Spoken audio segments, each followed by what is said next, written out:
Bismillah,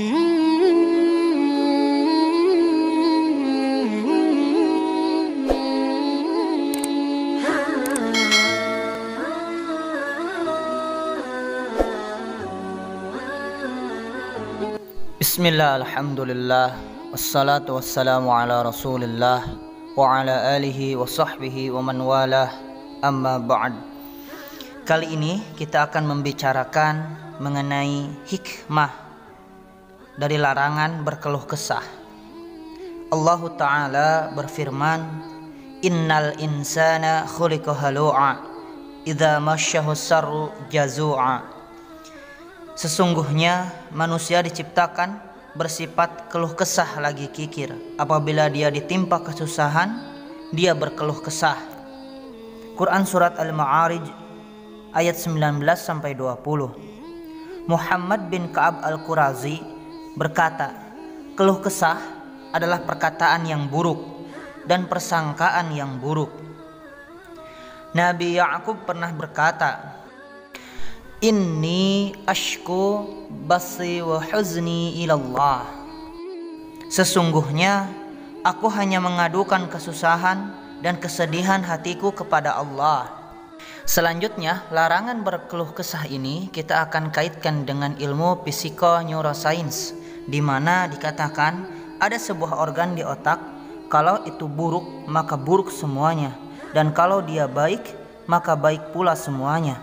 Organ tersebut namanya talamus. Tugasnya adalah memancarkan berbagai informasi yang sampai kepada kita melalui indera. Dengan kata lain, talamus adalah stasiun relay. Lewat stasiun relay di otak inilah kita bisa mensyukuri nikmat Allah, bisa merasakan lantunan merdu ayat-ayat Al-Quran dan berbagai macam informasi lainnya.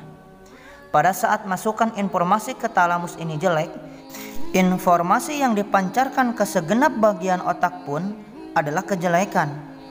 Kalau talamus memancarkan informasi keburukan karena yang kita makan, kita dengar, dan kita rasakan buruk, tasbih sel-sel dalam tubuh kita pun akan terganggu. Bukankah yang tasbih itu tidak hanya manusia yang sedang mengucapkan kalimat-kalimat zikir, tetapi juga sel-sel tubuh beserta seluruh atom yang menyusun tubuh manusia pun ikut berzikir. Maka ketika kita menginformasikan hal-hal yang buruk, maka sel-sel tubuh kita akan merespon dengan hal-hal yang buruk.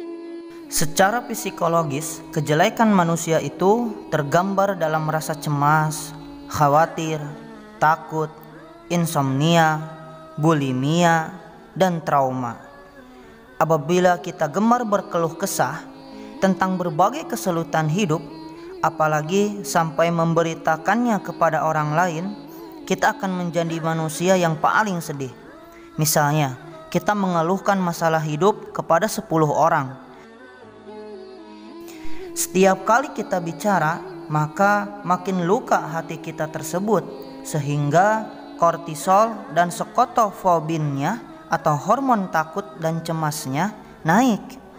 Hal ini akan mengakibatkan tergerusnya kebahagiaan dan ketenangan hidup.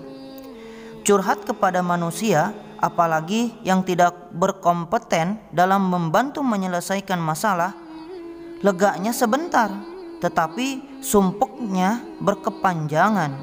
Misalnya, kita bicara kepada si A, agak lega hati kita.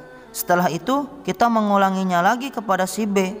Hati yang sudah mulai agak lega pun akan menjadi sumpek kembali karena kita mengulanginya lagi.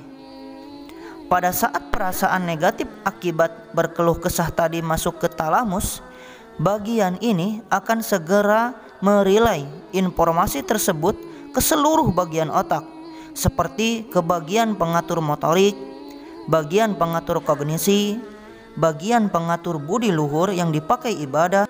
Akhirnya orang hidup dalam kecemasan, kesedihan, dan ketidakberdayaan. Talamus di otak pun akan memancarkan kecemasan yang menakut-nakuti. Kita pasti akan sengsara, kita tidak akan ditolong Allah, kita ini orang yang kalah sehingga tidak layak hidup bahagia dan sebagainya. Akibatnya tubuh yang cemas akan merespon dengan mekanisme perlawanan atau respon defensif. Jantung akan berdetak lebih kencang. Contoh reaksinya mirip seperti saat kita dikejar anjing. Adrenalin pun dipompa sehingga darah yang dipompa dengan keras secara terus-menerus bisa mengakibatkan terjadinya pengikisan pada dinding-dinding pembuluh darah. Oleh karena itu, orang yang gemar berkeluh kesah hidupnya akan jauh dari rasa bahagia karena tidak adanya rasa syukur. Dia pun akan sangat rentan terhadap penyakit karena seringnya ia berkeluh kesah kepada orang lain. Maka mulailah hari ini untuk berkeluh kesah hanya kepada Allah semata, karena Allah lah yang maha memberi solusi atas segala permasalahan hidup kita ini. Wassalamualaikum warahmatullahi wabarakatuh.